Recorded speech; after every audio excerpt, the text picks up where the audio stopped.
Has it begun? Yeah, it has begun. Hi there guys, Darren Stevenson back with another video.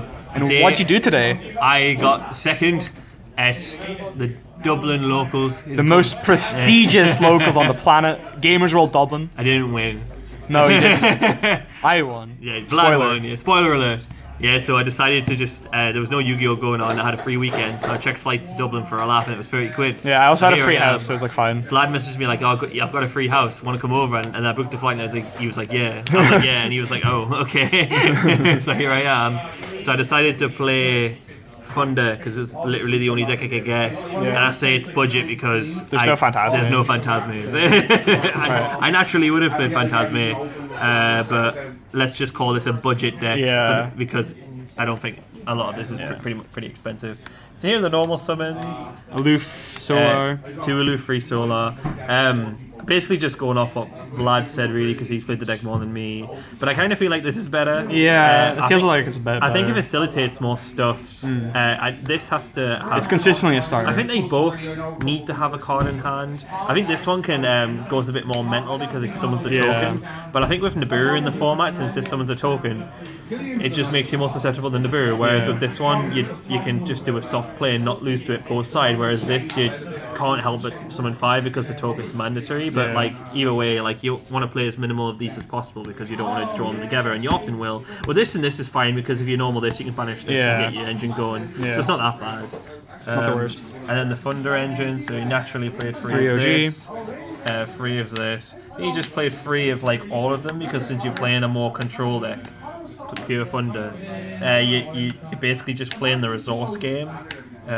So like you need to like maintain a lot of your resources because you're grinding with the likes of like Sky Striker and Salomon Grey and like Orcus and Orcus stuff, deck and stuff like that. Yeah, so you want to like just make sure that you have all of these because you do go through a lot of them a lot. I know you recycle it a lot with the likes of like Thunder Dragon Fusion and stuff, but you just need access to it. The only thing is about Thunder, a lot of these can just do nothing and it's just really annoying. But there's access another normal summon which can just sort of get your stuff going. And normal summons are really important a lot of the time.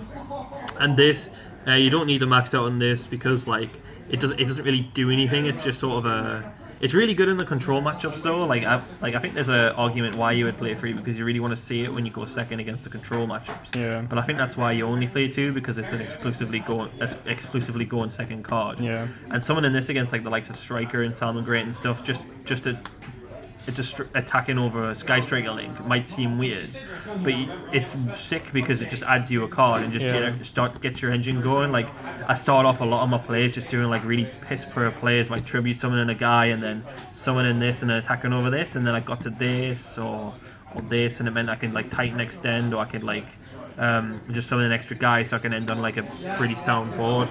Yeah, so that was the Thunder engine anyway. Again, like you just want to max out on everything. Yeah.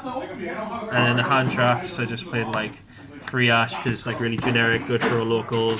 I know I said it's budget, but like these could easily have just been Veiler. Yeah. I don't have any Veilers, that's why. Yeah, the Veilers are in my deck. Yeah. Spoiler warning. Like this was never impermanence, if that makes sense. It could have just been Veiler. I never really set it.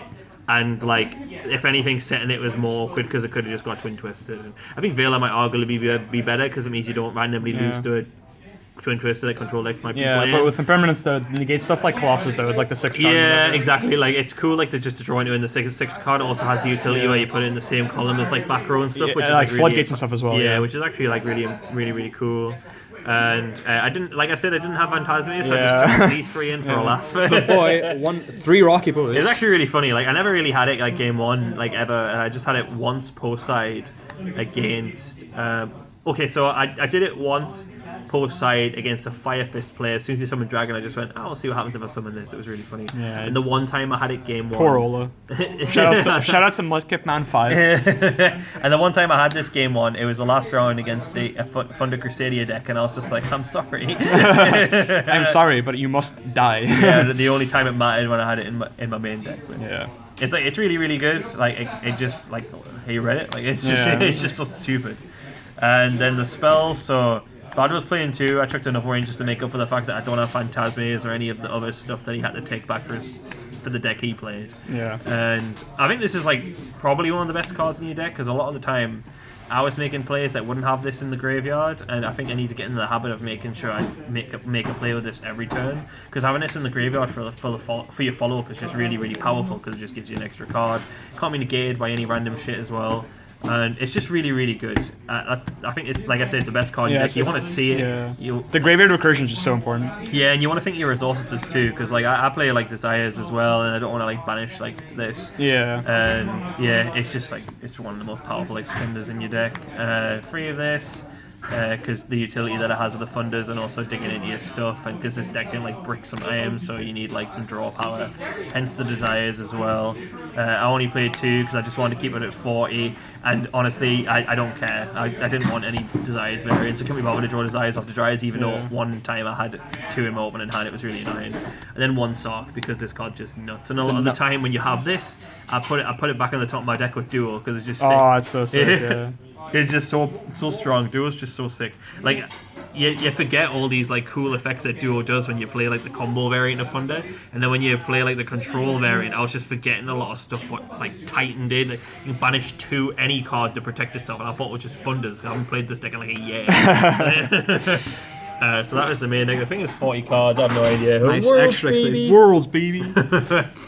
So again, maxed out on the Thunders because you're playing a resource game now. Your games do end quite quick because you like OTK people because you're playing big guys, but you don't OTK people too often, especially when you have to like push into a lot of nonsense.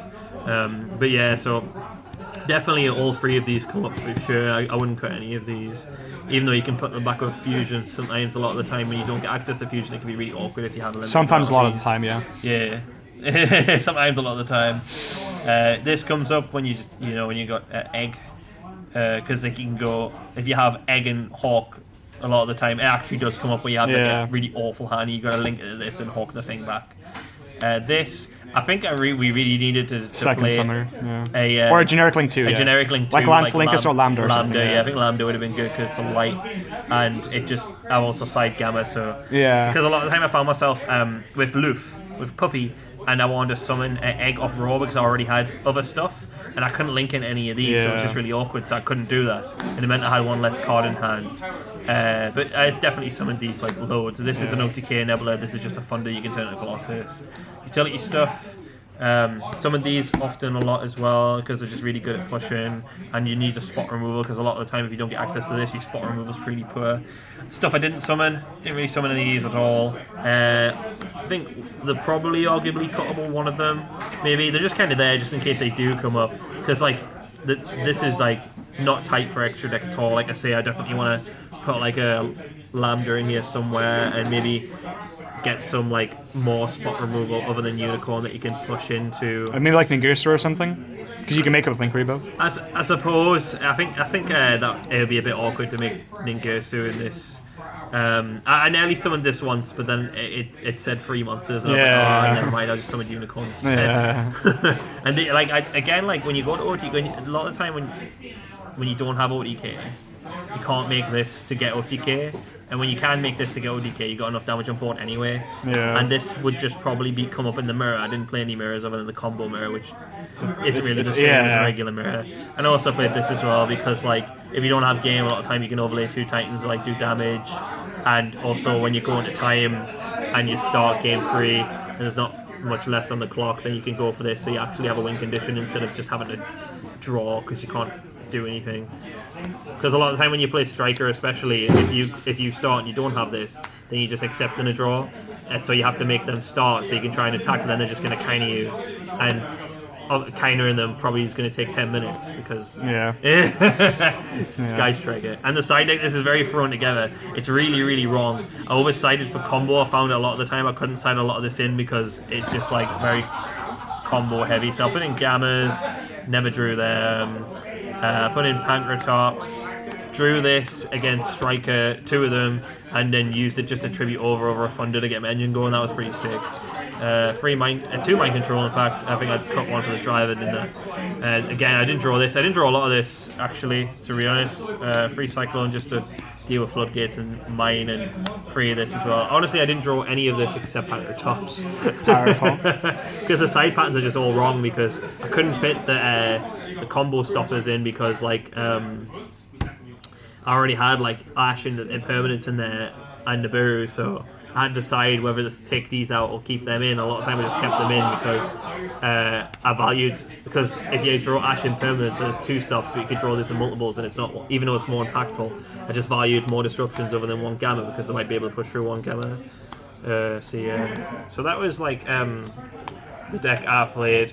Like I say, I would have made a couple of changes if I had more cards, so I would have added a Lambda, would have changed the side deck. I would have actually thought about my side patterns instead of chucking things together. And how it went. So I didn't lose. I actually got 1 draw, which meant I didn't win the tournament. I didn't play Vlad at all. Round 1 I played against Evil Swarm, so I shit. Ophion's so hard to out, but he did it anyway. He just goes Ophion, and I'm just like, what on earth? So I outed it by going Loof, Banish, Raw, Special Egg, Link into Phoenix, then Hawk into Unicorn. something in the air, then Link into Unicorn, then I outed it, and then I just made Titan. So that's how I beat that. And then my round 2 was a Striker opponent. I drew because I'm stupid. I have a big board game 1 and I win because of Colossus. In game 2, I'm stupid and I forget that, like, so he reborns my duo, and he used duo's effect to block one of my Titans, which was quite cool. I didn't even realize duo activated. I thought it was just something that just gained 300. So that was pretty cool. And then, so I, for some reason, just attacked his duo when he had a Shizuku on the field, thinking, oh, I'm just gonna like do loads of damage, and Shizuku's reducing my Titans, and I'm just really, really dumb. So what I could have done was, he was only on like 3k, so I could have went Titan into Shizuku, another Titan into Shizuku, because I had 2 Titans, and I had like other big monsters as well, but not enough to get over the duo. So I should have just attacked them all into Shizuku because he ego boosted, so he couldn't die. And then just overlaid into Gustav Max, yeah. So I should have won that one, but I was stupid, and there wasn't enough time to play a game 3. Like I say, like I would have went for this, but he had Impermanence. So. And then round 3, I played the Fire Fist guy. It was just a bully, really. I just Impermanence something. I didn't know what it was, but he passed. Then I OTK'd him. And then game 2, I just Nibiru'd him, and then he passed, and I did the same thing and killed him. And round 4 is Pendulum? Round 4 was Pendulum, yeah. I beat him game 1, which was really frustrating because I ended on double Colossus Titan, and he somehow managed to play through it because he drew like a lot of good stuff. Yeah, good scales of like Electromite and stuff, and it was just really annoying. And then, but I managed to like just come back and beat him, and then game 2. This is a really funny opening hand. Yeah, game 2 I opened Nibiru Triple Dark Duo, and I'm thinking, what on earth, man? So I just Nibiru him. Before you can summon Vortex of Agapane. No, it was before you could summon Destrudo, because I didn't want him to have an extra card, so I just did it on his LP. And then he goes Jackal Pass, and then I draw Desires, so I Desires annoyingly because there's a Jackal there. And I just draw into... Solar Roar. Yeah. Solar Roar, right? So I think it was Solar something. Maybe it's Solar Hawk? No, I think it was Solar Roar. Anyway, yeah, then I just made Phoenix to pop his scale, but it was protected by Call, but I just did it. Well, you attack with Nibiru first. Yeah, I attacked the Jackal and stuff, and then I ended up just generating enough advantage to win. And then last round, I played the Thunder Crusadia guy who I Nibiru'd game 1, and then he made me start post side, and I didn't have any hand traps, so if he started, it would have been game over. And I just ended on like full board, and he couldn't out it because his Magus couldn't search anything. So yeah, R.I.P. So that was fun. Anyway, thank you for your deck profile, Darren, from your prestigious 2nd place double knuckles thing. Powerful. Right? Oh well then. See you guys next time. Thanks for watching, guys. Don't forget to like, share, and subscribe. I'm gonna post Vlad's winning deck profile up tomorrow. So yeah, be sure to check it out. Cheers, guys. Bye bye.